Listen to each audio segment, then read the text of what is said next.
কমলপুর গ্রামে রহিমা নামে এক বুড়ি মহিলা বাস করত। মহিলাটার বিয়ের ৩ মাস পরেই তার স্বামী মারা যায়। সেই থেকে ওই কুড়ে ঘরে মহিলাটা একাই বাস করত। আত্মীয় স্বজন বলতে কেউ তেমন ছিল না তার। মহিলার উঠোনের সামনে ছিল বিশাল বড় একটা লিচু গাছ। প্রতি বছর ওই গাছে এত পরিমাণ লিচু ধরত, ওই লিচু বিক্রি করেই বুড়ি মহিলাটা বছরের অর্ধেকটা সময়ই পার করে দিত। প্রতিবারের মতো এবারও তার গাছে প্রচুর পরিমাণ লিচু ধরেছে। তা দেখে পাশের বাড়ির একটা বউ এসে বলল, বুড়িমা, তোমার গাছে তো অনেক লিচু ধরেছে, আমাকে দুটো দেবে? আমার ছেলেটার বড় অসুখ করেছে গো, একটু খেতে দিতাম।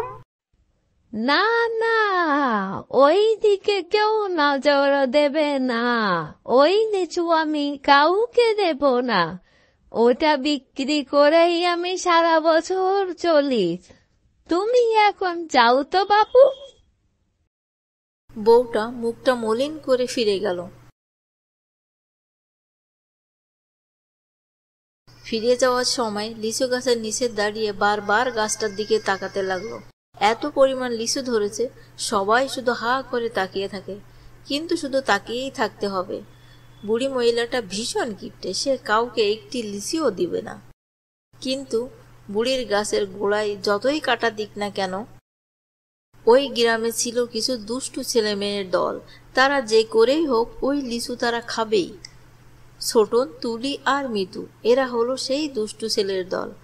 এরা একদিন আলোচনা করছে, এই ছোটন, মিতু, ওই কিপটে মহিলার গাছে কিন্তু অনেক লিচু পেকেছে। ঠিক বলেছিস, চল কালই যাই। হ্যাঁ, কালই আমরা যাব। পরের দিন দুপুরের দিকে তারা ৩ জন দল বেঁধে যাচ্ছে লিচু পাড়তে। এই সময় বুড়ি মহিলাটা একটু বিশ্রাম নেয়। তারা পৌঁছালো গাছের কাছে। ছোটন, তুই গাছে ওঠ, তুই তো ভালো গাছে চড়তে পারিস। আমি আর মিতু তো ভালো গাছে চড়তে পারি না। আচ্ছা ঠিক আছে, আমি উঠছি। ঠিক আছে, তুই এখন ওঠ গাছে। ছোটন গাছে উঠে অনেক পাকা পাকা লিচু পেড়ে নিচে দিচ্ছে। তুলি আর মিতু সেগুলো ব্যাগে ভরে রাখছে। পাকা পাকা বড় বড় লিচু দেখে খুব আনন্দ করতে লাগলো তারা।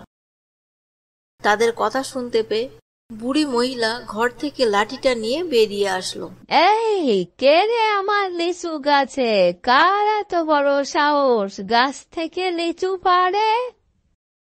বুড়িটাকে আসতে দেখে ছোটন সাথে সাথে লাফ দিয়ে গাছ থেকে নেমে এলো। এবার ৩ জন দৌড়াতে শুরু করলো। বুড়িটাও তাদের পিছন পিছন দৌড় শুরু করলো। দাঁড়া, তোদেরকে আমি আজ উচিত শিক্ষা দেব। আমার গাছ থেকে লিচু খাস? আজ ধরতে পারলাম না তো কি হয়েছে, এবার যেদিন আসবি হাত পা ভেঙে দিব। বুড়িটা সেদিনের মতো ফিরে আসলো। ছেলে মেয়েগুলো মাঠের মধ্যে গিয়ে মজা করে লিচু খেতে শুরু করলো। বুড়ির গাছের লিচু এত মিষ্টি! ও, কি যে রসালো আর বড় বড়, দেখ। কাল আবার যাব, তোরা আসিস কিন্তু। ঠিক আছে। পরের দিন ঠিক দুপুরবেলা তারা আবার এলো লিচু পাড়তে। আজ ছোটন একটু উপরের ডালে উঠেছে। বুড়ি মহিলাটা আজ আর ঘুমায়নি, পাহারা দিচ্ছে। বাচ্চাগুলোর কথা শুনে সে ঘর থেকে বেরিয়ে এলো। দাঁড়া, আজ তোদের একদিন আর আমার একদিন। তুলি আর মিতু তো দৌড় দিল। ছোটন দ্রুত নামতে গিয়ে গাছ থেকে পড়ে গেল।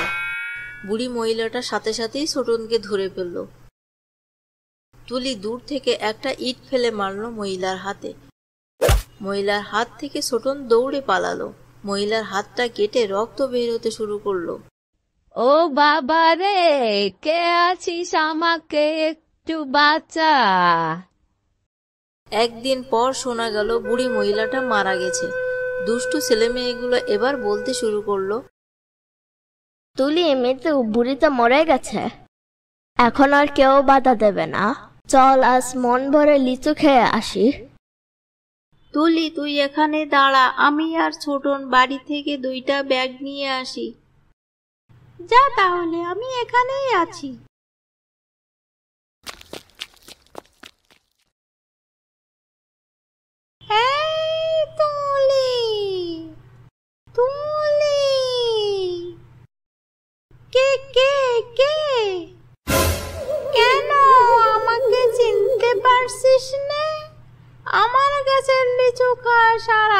আমাকেই চিনতে পারছিস না?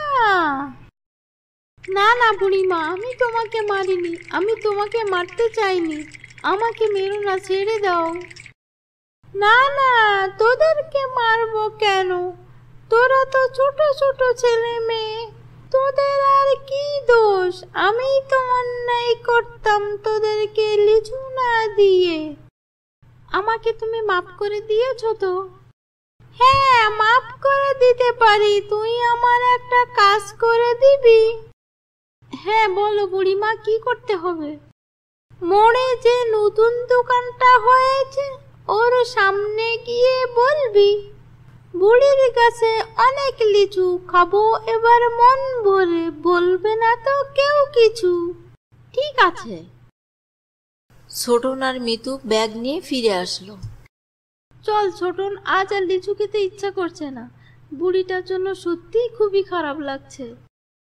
আহারে, বুড়িটা মরেই গেল, আমারও খুব খারাপ লাগছে, চল আজ চলে যাই। তারা ফিরে যাচ্ছে। যখন তারা ওই মোড়ে নতুন দোকানের কাছে পৌঁছালো, তুলি তখন বলল, বুড়ির গাছে অনেক লিচু খাবো এবার মন ভরে, বলবে না তো কেউ কিছু। বুড়িটা তাহলে সত্যিই কাল মরে গেছে? আজ যাব লিচু পাড়তে, তবে এখন না, রাতে যাব। রাতের বেলা লোকটি আসলো লিচু গাছতলায়।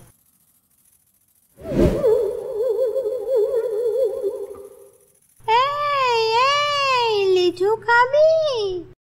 হ্যাঁ, তুমি তো মরে গেছো, কোথা থেকে আসলে? হ্যাঁ, মরে গিয়েছি, এবার আসছি তোকে নিতে।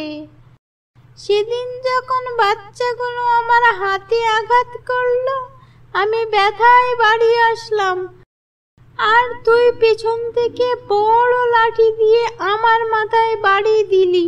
আমি তো মরেই গেলাম, আর তুই আমার গাছের সব পাকা পাকা লিচুগুলো পেড়ে নিয়ে গেলি। আমায় মাফ করে দাও, আর কোনোদিন আসবো না, আমাকে ছেড়ে দাও। দেব ছেড়ে তোকে। লোকটা পালাতে গেল, আর বুড়িটা লাঠি দিয়ে সামনে থেকে তাকে মারতে মারতে মেরেই ফেলল।